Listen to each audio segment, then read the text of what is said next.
বিয়ের আসরে কাউকে ঢুকতে দেবেন না সোহিনী। গায়ক শোভন গাঙ্গুলির সঙ্গে সম্পর্কে জড়িয়েছেন টলিউড অভিনেত্রী সোহিনী সরকার।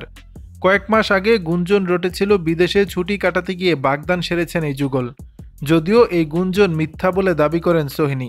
এদিকে বেশ কিছুদিন ধরে শোনা যাচ্ছে সোহিনী অভিনীত অথৈ মুক্তির এক মাস পরই শোভনের সঙ্গে বিয়ের আনুষ্ঠানিকতা সম্পন্ন করবেন। এ নিয়ে ভারতীয় একটি গণমাধ্যমের প্রশ্নের মুখে পড়েন সোহিনী। জবাবে এই অভিনেত্রী বলেন, বিয়েটা হলে হবে আর কি, তবে বিয়ে হলে বিয়ের প্রিমিয়ার হবে না। এ নায়িকার ইঙ্গিত, বিয়ের আসলে মিডিয়ার অবাধ প্রবেশাধিকার থাকবে না। বিয়ে একান্ত ব্যক্তিগত রাখবেন সোহিনী। দুই পরিবার ও কাছের বন্ধুদের নিয়ে শোভনের সঙ্গে সাত পাকে বাধা পড়বেন তিনি। শোভন সোহিনী কেউই তাদের সম্পর্কের কথা মুখে স্বীকার করেননি। তবে বেশ আগেই সোহিনীর সঙ্গে তোলা কিছু ছবি শোভন তার ফেসবুকে পোস্ট করেও তা মুছে ফেলেন।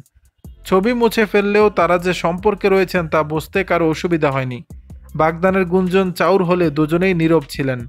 যদিও পরে শোভন তা অস্বীকার করেন। এবার বিয়ের বিষয়ে রহস্যময় জবাব দিলেন সোহিনী। দর্শক, বিষয়টি নিয়ে আপনাদের মতামত জানাবেন নিচের কমেন্ট বক্সে।